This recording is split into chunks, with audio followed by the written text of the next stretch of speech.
अस्सलाम वालेकुम dear students, I am Shayan Ali. Dear students, आज हम पढ़ने जा रहे हैं different kinds of relative pronouns. इससे पहले वाले लेक्चर में हमने रिलेटिव प्रोनाउंस क्या होते हैं, उसका proper definitions, even we have discuss three definitions. इसके अलावा कौन कौन से रिलेटिव प्रोनाउंस हमारे साथ इंग्लिश लैंग्वेज में है या इंग्लिश ग्रामर में है, और उसके कुछ एग्जांपल्स हमने डिटेल में एक्सप्लेन किए थे। आज हम पढ़ने जा रहे हैं उसी रिलेटिव प्रोनाउंस को वन बाय वन हम पढ़ने जा रहे हैं। यानी हमारे पास इंग्लिश ग्रामर में 5 रिलेटिव प्रोनाउंस है। whom, whom, that, which and whose। ये 5 रिलेटिव प्रोनाउंस है। मैंने आपको बताया था कि मैं इस हर एक रिलेटिव प्रोनाउन को अलग अलग से एक्सप्लेन करूंगा कि ये किस सिचुएशन में यूज होता है, कहां पर यूज होता है, किस नाउन को रिप्लेस करता है। ये बात तो वहां पर क्लियर हो चुकी थी कि relative pronoun is basically use होते हैं टू कनेक्ट टू स्टेटमेंट्स या connect two clauses. Two clauses या स्टेटमेंट को मिलाना, जोड़ना, that is the function of what, that is the function of relative pronouns. ये हमने वहां पर एक्सप्लेन किया था। अगर आपने वो लेक्चर नहीं देखा है तो आप जरूर वो लेक्चर देखो, because that was the base of relative pronounce. तो यू मस्ट वॉच दैट। अब इसके अलावा हर एक रिलेटिव प्रोनाउन का क्या क्या फंक्शन है, किस सिचुएशन में यूज होता है, हम वन बाय वन पढ़ेंगे। यहाँ पर इसी लेक्चर में हम सिर्फ टू रिलेटिव प्रोनाउन को कवर करेंगे, एक हु, दूसरा हुम। लेकिन उससे पहले मैं आपको एक शॉर्ट समरी देता हूं of all the relative pronouns, के जो सारे रिलेटिव प्रोनाउंस है, 5 रिलेटिव प्रोनाउंस हो, ये कौन कौन से नाउन को रिप्लेस करता है या कौन कौन से नाउन के लिए यूज होता है। It is just a short summary, one by one इंशाल्लाह पढ़ेंगे। यहाँ पर आप देख लीजिए, आमतौर पर हमारे साथ जो नाउन्स होते हैं जिसके लिए प्रोनाउन यूज होता है, या नाउन जो होते हैं जो प्रोनाउन उसको रिप्लेस करता है, तो नाउन्स या तो पर्सन होते हैं यानी पीपल, पर्सन, थिंग होता है, एनिमल होता है, या इसके अलावा प्लेस होता है। हमारे साथ जो पीपल है यानी पीपल या person, person is the singular, people is the plural. जो पर्सन है, नाउन है, उसके लिए जो रिलेटिव प्रोनाउन यूज होते हैं तो वो दो है हमारे पास। एक है हु, दूसरा है हुम। अब दोनों में डिफरेंस क्या है? Who is the subjective case of who, ये खुद अपना एक सब्जेक्टिव केस है। हु है जो कि रिलेटिव प्रोनाउन है और पर्संस के लिए यूज होता है, पीपल के लिए यूज होता है।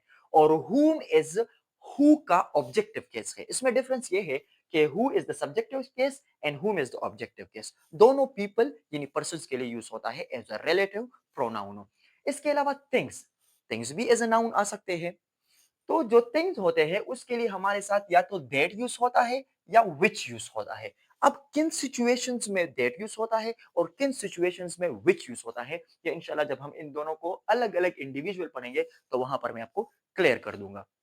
लेकिन यहां पर जहन में ये होना चाहिए कि थिंग्स जब आते हैं as a subject in a sentence और as a first statement in a sentence, उसके साथ जब हम दूसरा स्टेटमेंट मिलाते हैं थ्रू रिलेटिव प्रोनाउन, तो वहां पर हम क्या दैट लगाते हैं और विच, दोनों की पॉसिबिलिटी है।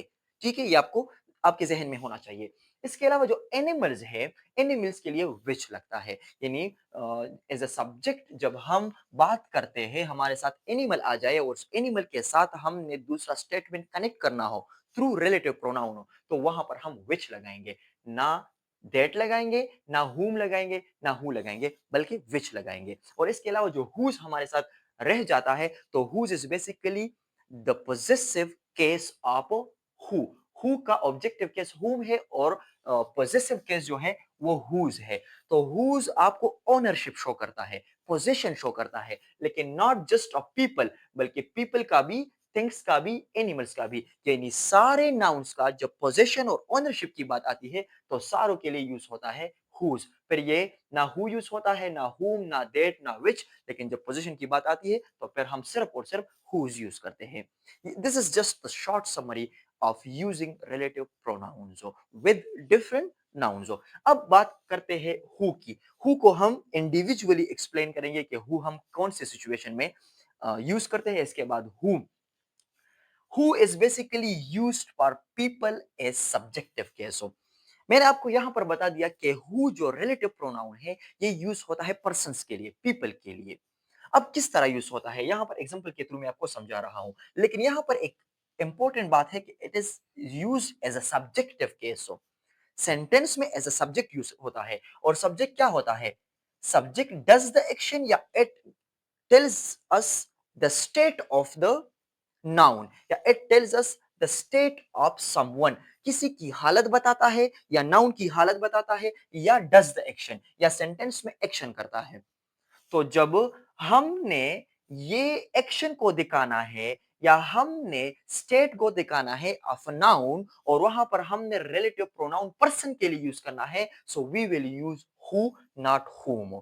यहां पर मैं सिर्फ आपको थोड़ा सा बता रहा हूं कि सब्जेक्टिव केस के लिए हु और ऑब्जेक्टिव केस के लिए हुम, लेकिन इसमें स्टूडेंट्स बहुत ज्यादा कंफ्यूज होते हैं कि हाउ विल वी डिफरेंशिएट कि यहां पर ये मैं हु लगाऊं और यहां पर मैं हुम लगाऊं। अगर एक सेंटेंस में हु आया है एक पर्सन के लिए, दूसरे में हुम आया है, तो ये किस तरह यूज हो चुका है, ये किस तरह हु आया है, किस तरह हुम आया है, स्टूडेंट्स इसमें बहुत ज्यादा कंफ्यूज होते हैं।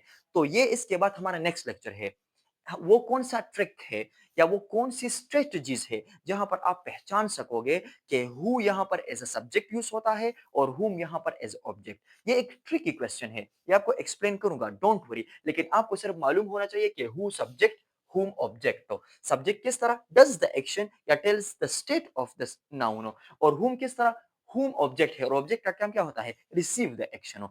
तो आपने यहां पर कंफ्यूज बिल्कुल नहीं होना। इस एग्जांपल को देखो, the girl who won the prize is my friend.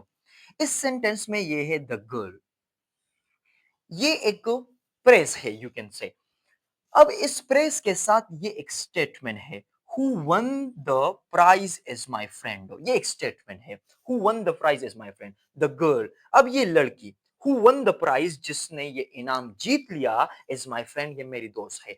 अब ये स्टेटमेंट जो है basically it defines the girl, ये गर्ल को डिफाइन करता है, इसका तारुफ करवाता है, उसको क्या कहते हैं मॉडिफाई करता है, उसकी मीनिंग को क्लियर करता है। द गर्ल, इसका कोई मीनिंग नहीं है। Who won the prize is my friend, अगर इसको अलग करें इसका भी कोई मीनिंग नहीं है। जब हम इस स्टेटमेंट को द गर्ल के साथ कनेक्ट करते हैं, इस नाउन के साथ, इस पर्सन के साथ कनेक्ट करते हैं with the help of who, तो फिर ये पूरा सेंटेंस वाजे हो जाता है और हमारे मीनिंग दे देता है। अब ये हमने ये स्टेटमेंट द गर्ल के साथ कनेक्ट किया विद हु, और हु आपका क्या हो गया रिलेटिव प्रोनाउन है, ये रिलेटिव प्रोनाउन है। अब यहां पर हमने हु क्यों यूज किया, हम विच भी यूज कर सकते थे, हम हुम भी यूज कर सकते थे, हम दैट भी यूज कर सकते थे, या हम हुज भी यूज कर सकते थे। तो हुज तो इसलिए नहीं यूज करते क्योंकि इस सेंटेंस में ओनरशिप नहीं है, और दैट या विच इसलिए यूज नहीं कर सकते क्योंकि यहां पर द गर्ल आया है, और जब द गर्ल आता है तो ये पर्सन है, और पर्सन के लिए यूज होता है या तो हु या हुम। तो यहां पर हु यूज होगा या हुम यूज होगा। अब दो पॉसिबिलिटीज हो गए, पर्सन है, पर्सन है द गर्ल, तो या तो हु यूज होगा या हु, दो पॉसिबिलिटी हो गए, तो हु मैंने यूज किया, who is the correct one. Who इसलिए करेक्ट है क्योंकि यहां पर एज अ सब्जेक्ट यहां पर एक्शन आया है, और इस एक्शन का करने वाला तो कोई होगा और वो सब्जेक्ट होगा यानी द गर्ल है। अब इसके लिए एक्शन से पहले जो केस में लगाऊंगा वो हु लगाऊंगा, हु वन द प्राइज हो। अगर मैं यहां पर लगाऊं द गर्ल हुम वन द प्राइज हो, तो ये गलत है क्योंकि यहां पर एक्शन है और subject does the action not object हो, तो यहां पर मैं हु नहीं लगा सकता। Object basically receives the action हो, ऑब्जेक्ट आएगा आफ्टर द वर्ब हो। अगर आफ्टर द वर्ब मैंने यूज करना है तो फिर हुम लगाऊंगा, बिफोर द वर्ब यूज करूंगा तो सब्जेक्टिव केस यूज करूंगा जो कि मैंने हु यूज किया। तो दोनों पॉसिबिलिटीज में एक क्लियर हो गया ना कि हु मैंने इसलिए यूज किया कि before the verb does the action, काम करने वाला। अब यहां पर देखो, the man who is honest is trusted. अब ये एक स्टेटमेंट है द मैन, इसके साथ कनेक्ट हुआ है who is honest is trusted. वो बंदा, वो आदमी हु इज ऑनेस्ट, जो कि ईमानदार हो, इज ट्रस्टेड, उस पर यकीन किया जा सकता है। अब who is honest is trusted, इस स्टेटमेंट को द मैन के साथ कनेक्ट करना, this is the function of who. और हु क्या है, who is used for the man as a relative pronoun, who relative pronoun है, मैन पर्सन है, उसके लिए यूज हो गया है, इन दो स्टेटमेंट को कनेक्ट किया है तो क्या हो गया relative pronoun use for the person हो। अब एज अ सब्जेक्टिव केस इसलिए आया है कि ये वर्ब है, इज वर्ब है, और ये क्या है, ये आपको स्टेट दिखाता है honest, the person is honest. ये पर्सन क्या है, ये ऑनेस्ट है, तो ये वर्ब आपको स्टेट दिखाता है, इस सेंटेंस में एक्शन नहीं है। और वर्ब से पहले यू कैन नॉट यूज हुम आप ऑब्जेक्टिव केस नहीं लगा सकते, बल्कि आप हु लगाओगे, सब्जेक्टिव केस लगाओगे। तो ये हु है, who as a subjective case use होता है for people as relative pronoun जो कनेक्ट करता है टू स्टेटमेंट्स को। Those who stay consistent never fail.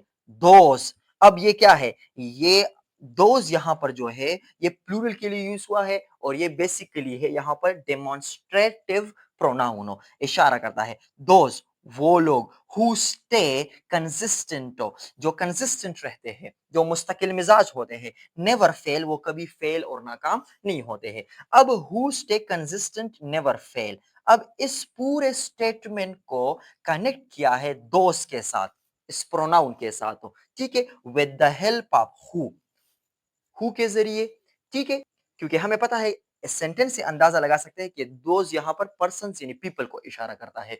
तो ये हु इसके लिए यूज हुआ है, दोनों स्टेटमेंट को कनेक्ट करता है, रिलेटिव प्रोनाउन है, पर्सन्स के लिए यूज हुआ है, as a subjective case use हुआ है। स्टे कंसिस्टेंट, स्टे वर्ब है, वर्ब से पहले यूज हुआ है एज अ सब्जेक्टिव केस। हुम नहीं लगा सकते क्योंकि वर्ब से पहले हम हुम नहीं लगा सकते, हुम ऑब्जेक्टिव केस है।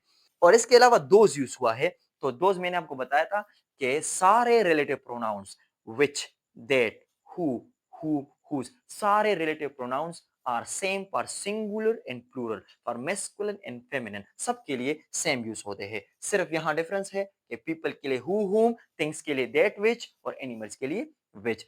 वो सिंगुलर हो या प्लूरल हो, सेम वही प्रोनाउन, वही रिलेटिव प्रोनाउन यूज होगा। यहाँ पर दोस्त है जो कि प्लूरल है, तो उसके लिए भी हमने हु यूज किया है। यहाँ पर द मैन है जो कि सिंगुलर पर्सन है, वहां पर भी हमने हु यूज किया है, तो दोनों के लिए सेम हो। अब यहाँ पर देखो, Akbar who seeks only for faults, Akbar जो क्या करता है, हमेशा किसकी तलाश में रहता है, गलतियों की तलाश में रहता है। सीज नथिंग एल्स, वो गलतियों के अलावा और कुछ भी नहीं दिखता।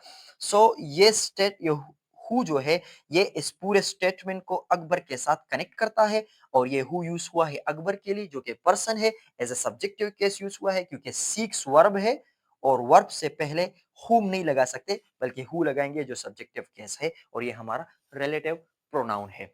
इसके अलावा आते हैं हुम की तरफ। हुम मैंने आपको बता दिया कि ये ऑब्जेक्टिव केस है, it is also use for people, people के लिए यूज होता है बट एज ऑब्जेक्टिव केस हो।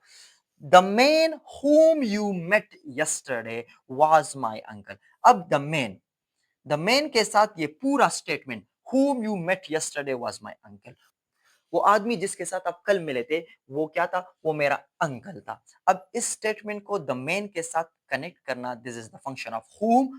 और हुम क्या करता है, डिफाइन करता है। बेसिकली ये पूरा स्टेटमेंट डिफाइन करता है उस बंदे को, कि वो बंदा, कौन सा बंदा जिसके साथ कल आप मिले थे, वो मेरा अंकल था। अब हुम यूज हुआ है पर्सन के लिए, तो पर्सन के लिए तो हु भी यूज होता है।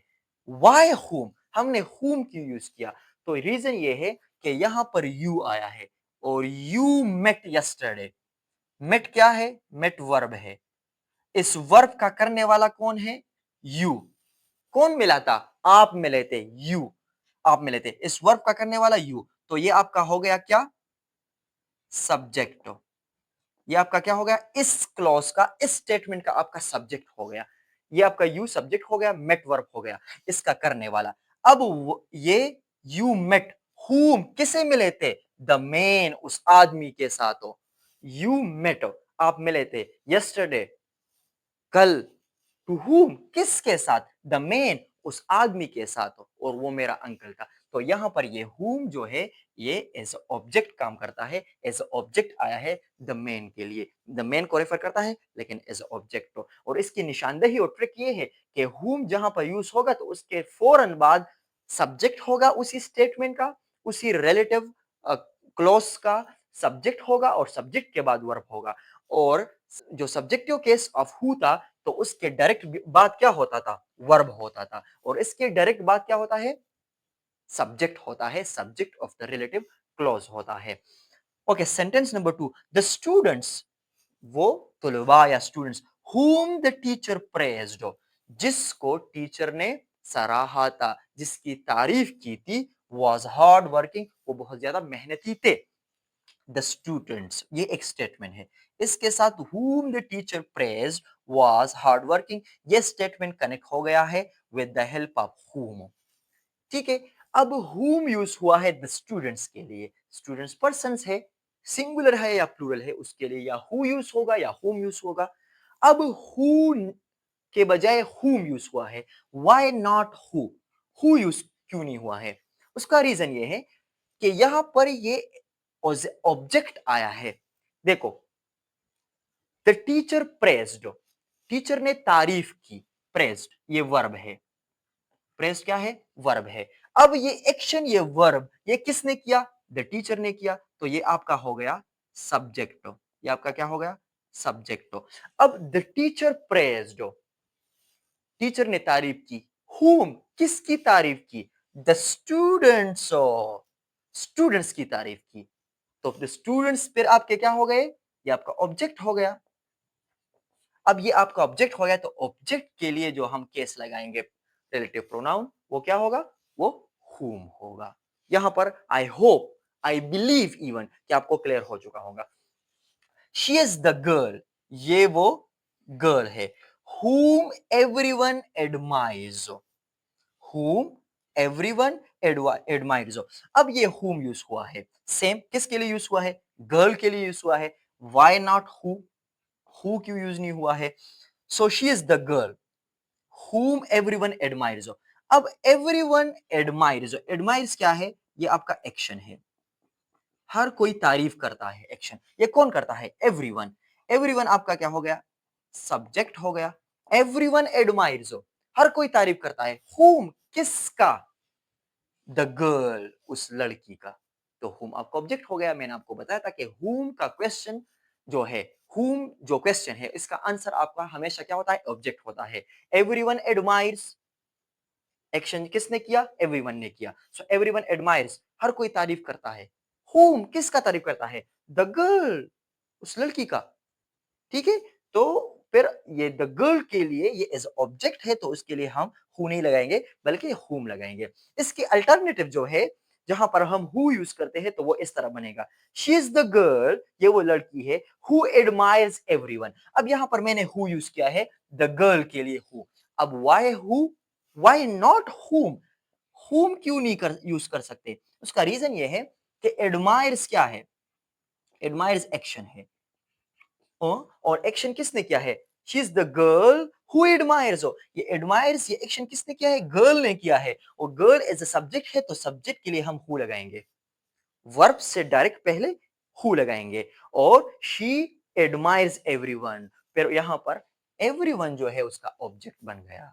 तो हु तो हम द गर्ल के लिए लगाते हैं, तो फिर यहां पर क्या है? एडमायर्स, एक्शन का करने वाला the girl, and the girl जो एक्शन का करने वाला होता है, तो फिर वो तो सब्जेक्ट होता है, तो वहां पर हम हुम नहीं लगा सकते, हु लगा सकते। इन दोनों सेंटेंसेस में फर्क देखो। शी इज द गर्ल हुम एवरीवन एडमायर्स, जिसको हर कोई तारीफ करता है, जिसका हर कोई तारीफ करता है। And she is the girl who admires everyone, ये वो लड़की है जो हर किसी की तारीफ करते हैं। तो दोनों में डिफरेंस है।